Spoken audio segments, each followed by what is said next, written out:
Good morning, guys. Welcome back to Aksharadhare. I'm Deviraj. I hope you guys are working towards to improve our communication in English and also following the tips which I have given in the previous videos.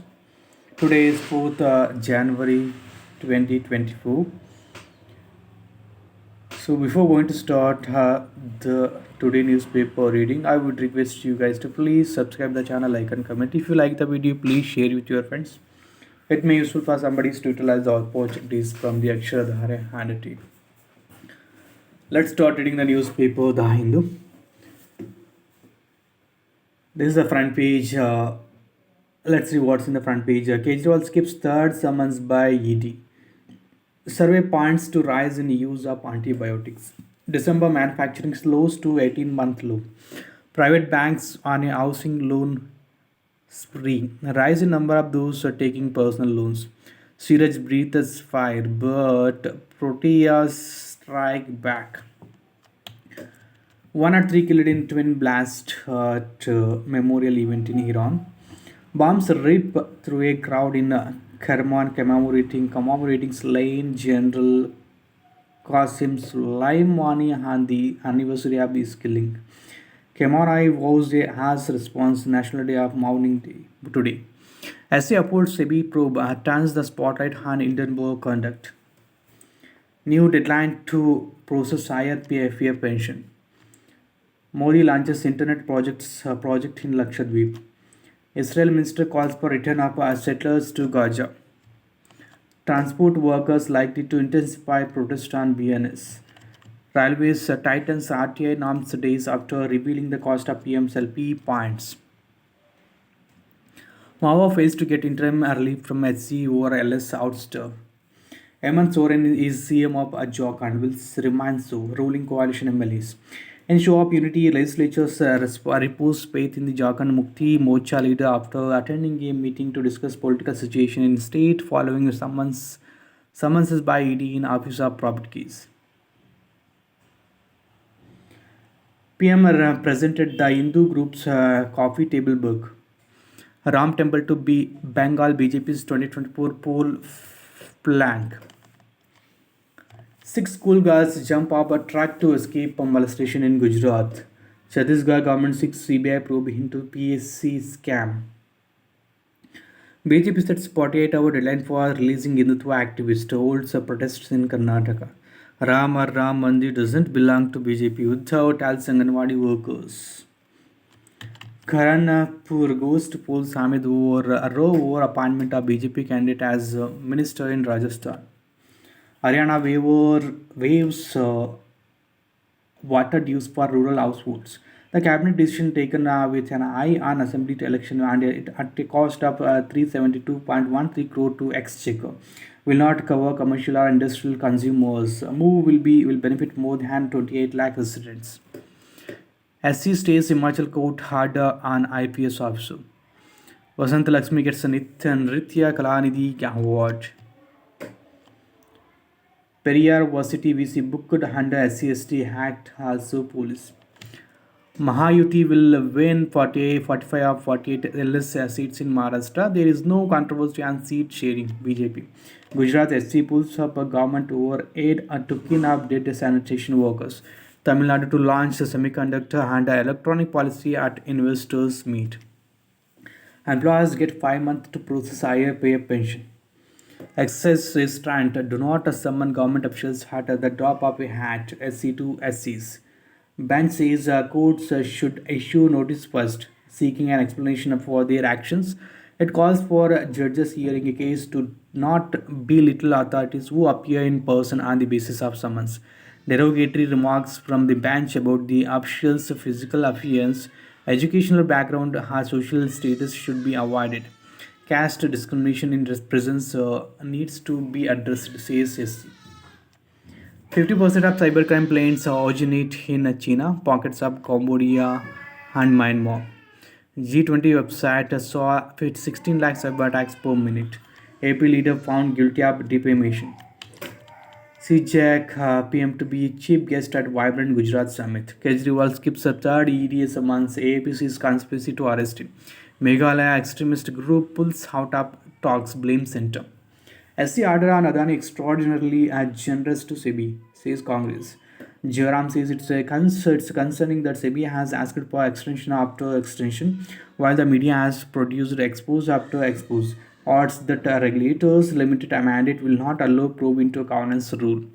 Trump's verdict unfortunate. As he says, third party reports are new articles, not conclusive proofs or proof of SEBI's inadequacy. Transfer of proofs to CBI should be done only in rare cases. Top quote. Center will regulate short selling, SCA told. I can't examine correctness of policy framed by SEBI. The SC said judiciary must refrain from substituting its own wisdom over the actions of SEBI. Development of women in the country, it says my guarantee. Modi says at a rally in Thrissur. PM launches internet cable project in Lakshadweep. No interim relief for Malwa from LS ouster. 55% of patients given antibiotics only as a preventive measure, says survey. A key reason for antimicrobial resistance is the excessive and inappropriate use of antibiotics, says NCDC survey released by Health Ministry. 94% of patients were prescribed antibiotics even before a definitive diagnosis of the infection. Only 6% were given antibiotics after confirmed diagnosis. 12 killed, 38 injured in a bus truck collision in Assam. 511 cases of JN1 subvariant of COVID-19 detected in India. ASI urges the court not to make a Ganwapi survey report public. SpaceX Falcon 9 to launch India's GSAT-20 satellite to spread broadband coverage. Navy steps up surveillance in Arabian Sea, Gulf of Aden. FSSA issues notice to Indigo for worm in sandwich. La Drama transcends it all. From the moon to Europa, 6 space missions to be excited for in 2024. NASA's Viper rover is expected to begin its search for water near the moon's south pole. Lunar Trailblazer will also map the location of water from an orbital position. These missions will be joined by a launch of NASA's Artemis program, of which India is part. CO2 level in a planet's atmosphere could indicate habitability. A brief history of over 8 years through time. IT searches a form of extra constitutional power. Let's read this editorial page written by the advocate.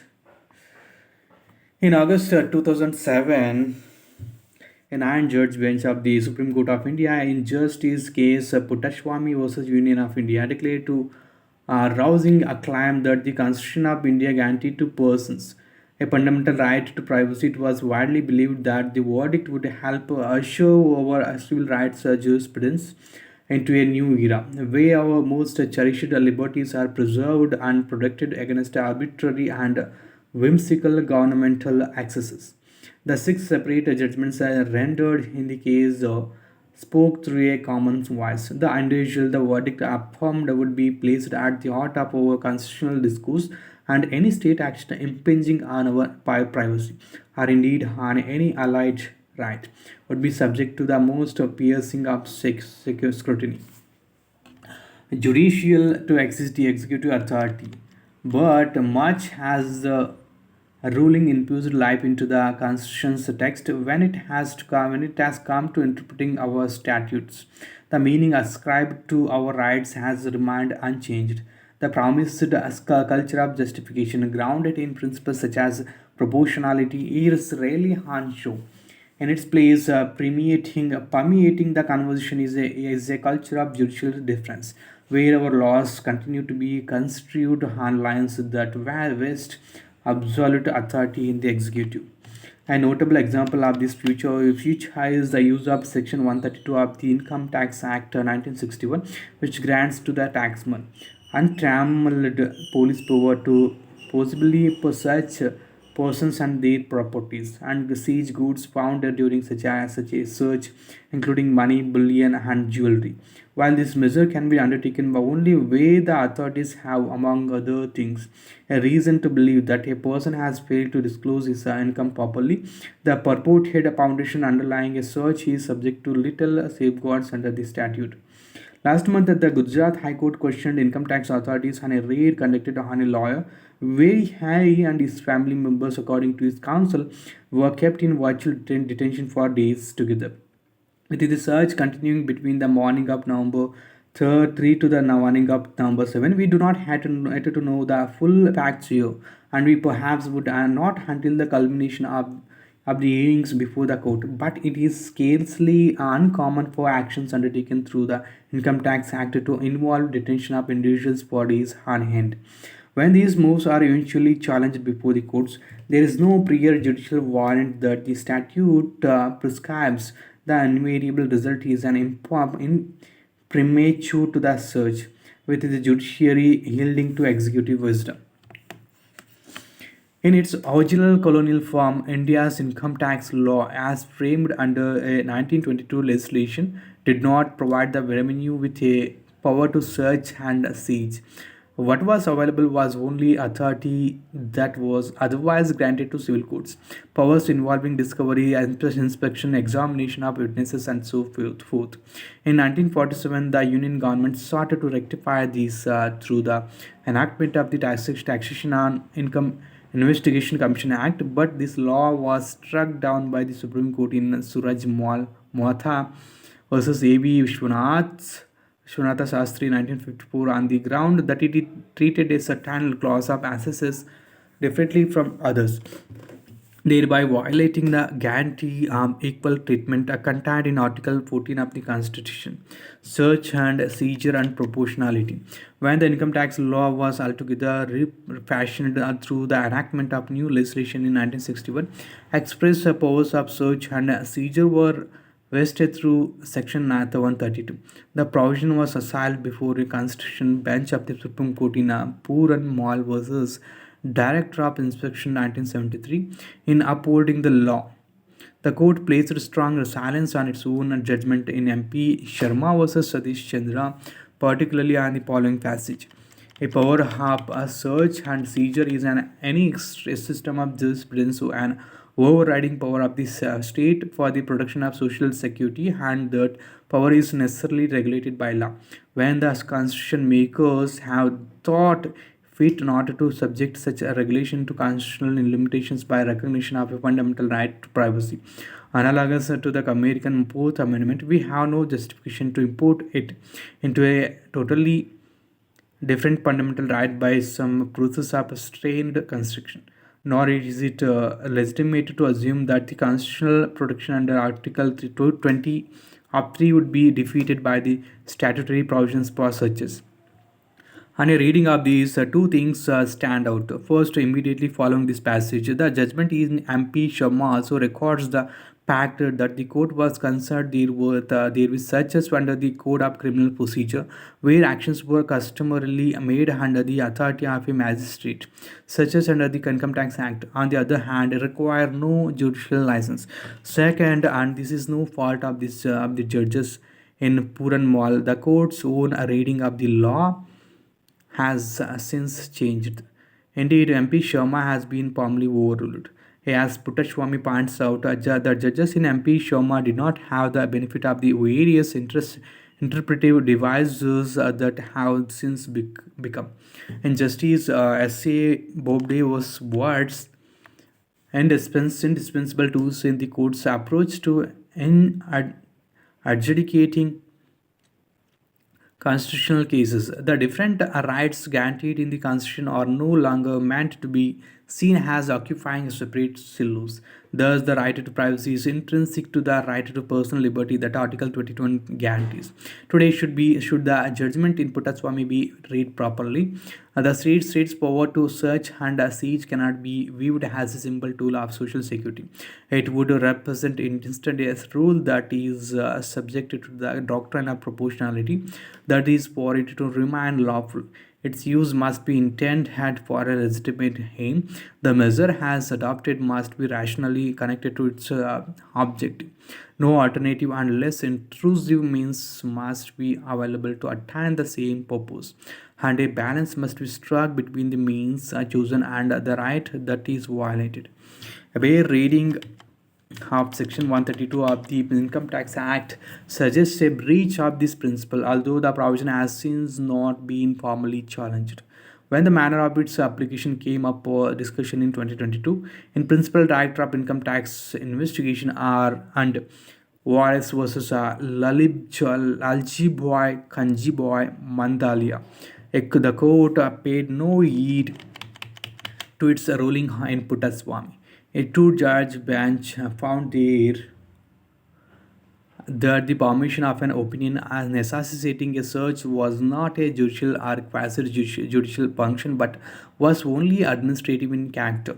Therefore, it held that the court ought to look not at a sufficiency and or inadequacy of the reasons recorded for a search, but merely at whether the permission of the believed was honest and bona fide. Fine. In other words, judges should adopt the Wednesbury principle derived from the UK Court of Appeal's 1948 judgment in Associated Provincial Picture Houses Limited versus Wednesbury Corporation.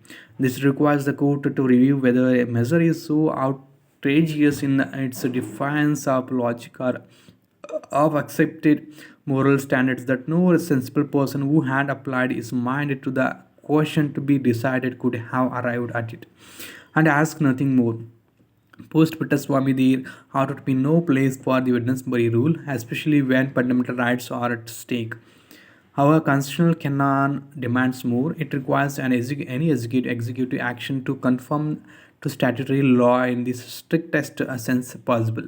To that end, a warrant for an income tax search must be founded on proper application of mind and must be amenable to the most penetrating rigorous of judicial review.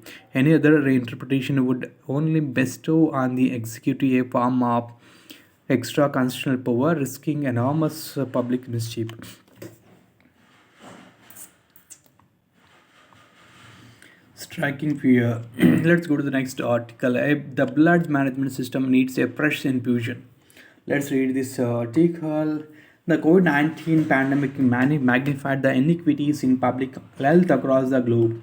Learning from experiences, policymakers across the world have rightly endorsed the need to improve the global health architecture as a tool to catalyze economic growth and secure the future of the planet. Greater health financing through international collaborations, deepening the adoption of digital health solutions, and increasing access to medical countermeasures to are some of the aspects that are key to reducing the global disparity in health and strengthening the global health architecture. However, amidst these crucial strategies, prioritizing access to blood and its products remains fundamental to building a silent global health architecture. Blood and its various products play a crucial role in a number of medical scenarios, which includes scheduled surgeries, emergency procedures, as well as in the treatment of conditions such as cancer, thalassemia, and postpartum hemorrhage. This underscores the irreplaceable significance in upholding patient health across a spectrum of healthcare needs. The issue of blood shortage. A recent report by the World Health Organization has brought attention to the global disparities in blood collection. For example, despite having 14% of the global population, countries in the WHO African region could only collect 5% of the global donations. Comparable patterns emerged in low income and lower middle income nations, where these countries received 2% and 24% of the worldwide contributions, respectively, even though their population account for only 8% and 40% of the global population, respectively.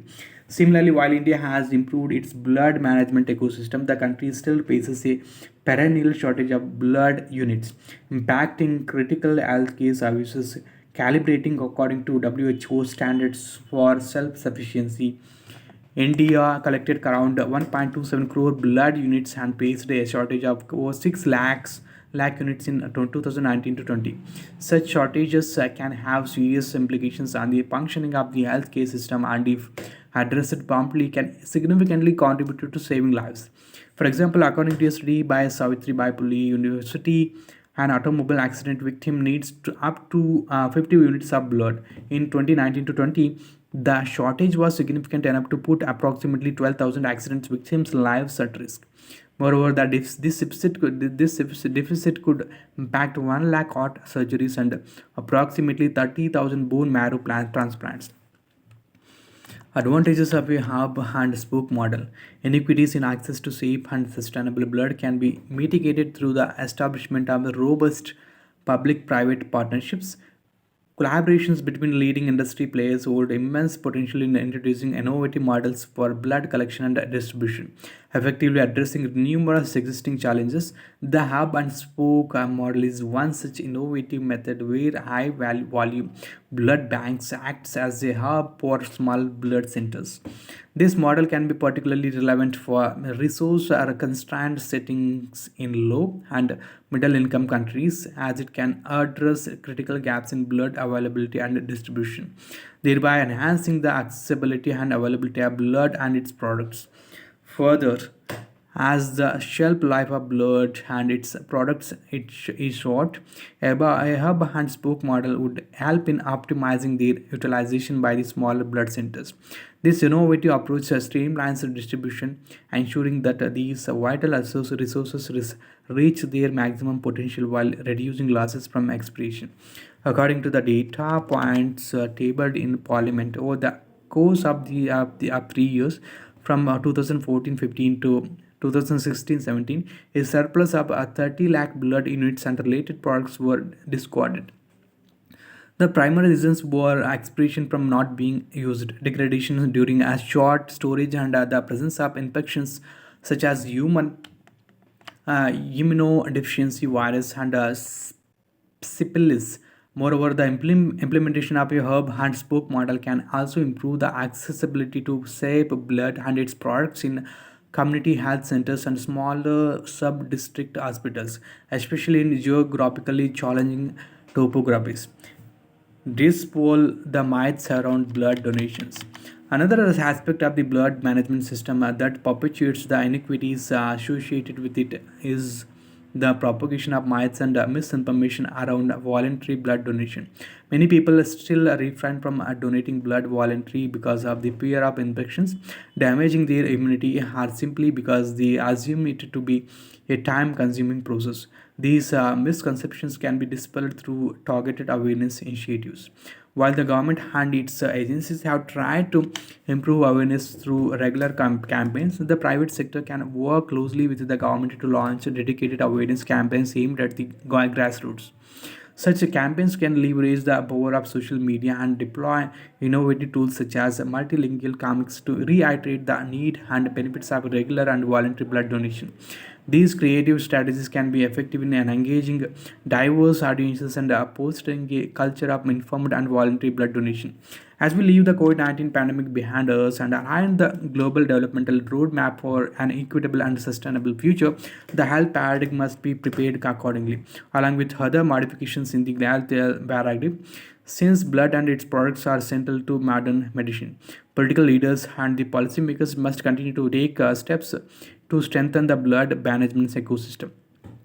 Simultaneously, proactive engagement from industry and active participation of the citizenry should also be pivotal aspects of this concerted effort. Let's go to the next blow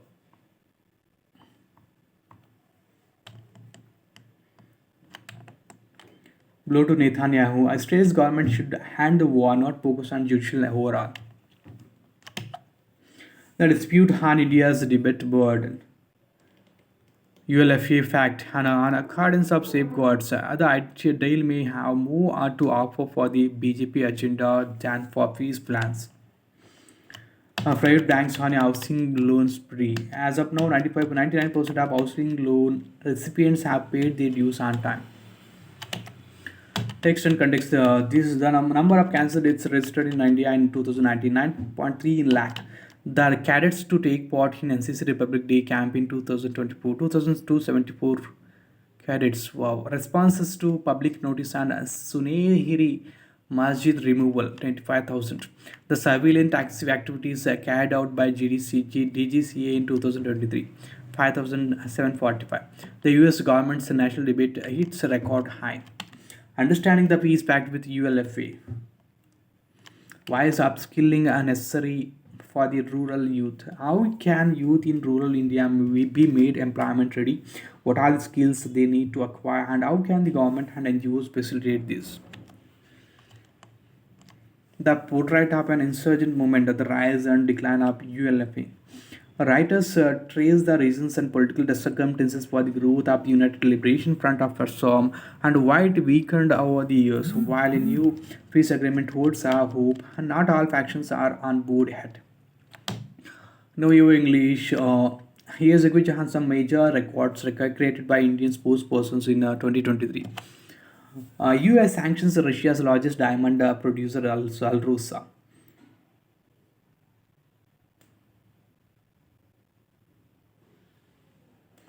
The European Union had witnessed imposed sanctions on Russia's state-run diamond giant Alrosa and its CEO as part of a ban on imports of the precious stones over the Ukraine war. The EU in December agreed to prohibit diamonds exported from Russia as it tightens sanctions to further sap the Kremlin's coffers.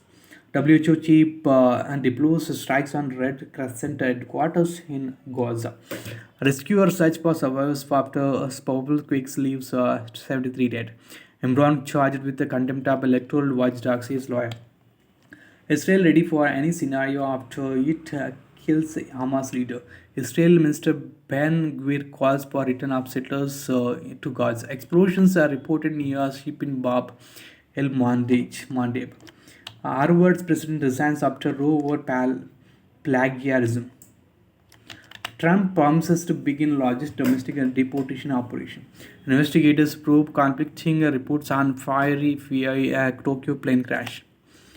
Sheikh Hasina poised for a fifth term as opposition watches from sidelines. With the main opposition BNP boycotting the coming general election, accusing Prime Minister Hasina of not being able to ensure a fair vote. Critics say the veteran politician could be turning autocratic, but supporters of the longest-serving leader in the country's history see stability in our rule. Niger struggles to keep its traditional rhythm beating.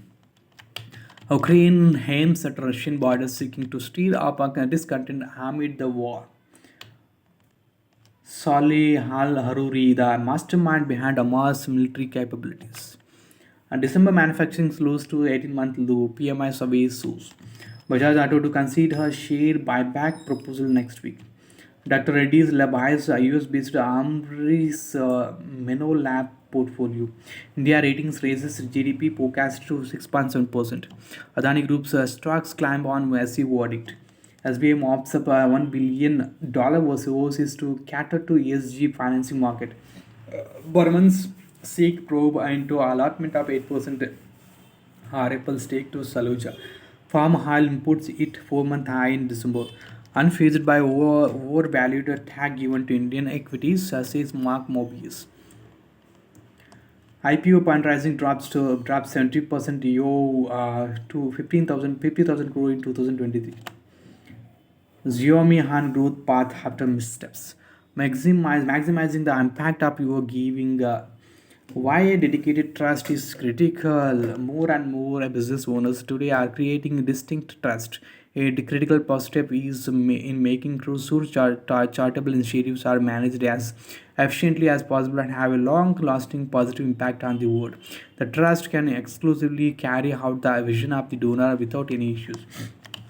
Bangladesh's 2023 coal-fired power output tripled, easing shortages.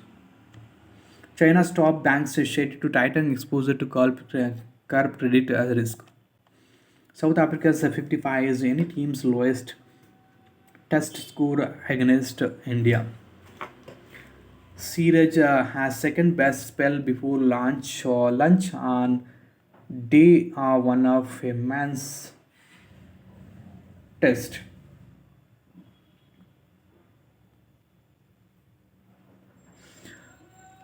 Visitors' innings ends in a GP as the 6 wickets fall for no run. Series leads the carnage as 23 wickets falls on a day 1. Pliskova ends Osaka's first tournament as a mom. She had won her first match at the elite level since the late 2022 on Monday against her core spots very back among top 10 test. Yodh has crushed Khiladi's to move to second place in UKK. Aryavir Dewan clinches the US Open under 15 squash title. Parth progresses in singles and doubles. Surya Kumar again in running to be T20 cricketer of the year. ATP's 250's absence from the Indian calendar will be felt in more ways than one. West Ham holds Brighton, misses a chance to close in on top four spot. Williamson to lead New Zealand in 2020 series against Pakistan. Litchfield and Jemimah similarities are plenty between two gifted batters. This past month, however, they found themselves on opposite sides of a 3-0 win up for Australia in a ODI series against India in Mumbai. Both finished the year at the top of the run getters list for their respective teams and redefined the meaning of resilience in their own specific ways for the sides in the three matches. This is the last page, guys. I hope you guys have enjoyed the newspaper reading. I read already the text and context page, which was in the mid of this newspaper. So I hope you guys have enjoyed the newspaper reading. If you guys have any doubts or any difficulties while reading the newspaper, if you guys can leave the comment in the comment box, or you guys can write to my email ID, that is aksharadhari.india@gmail.com, or I have given my mobile number already in previous videos. You guys can go and find out my number and write to my WhatsApp number. So if you guys have not yet subscribed to my channel, please subscribe the channel, like and comment. If you like the video, please share it with your friends. It may be useful for somebody to utilize the opportunities from Akshadare hunting. And see you in the upcoming videos, guys. Have a great day. Bye bye. Take care.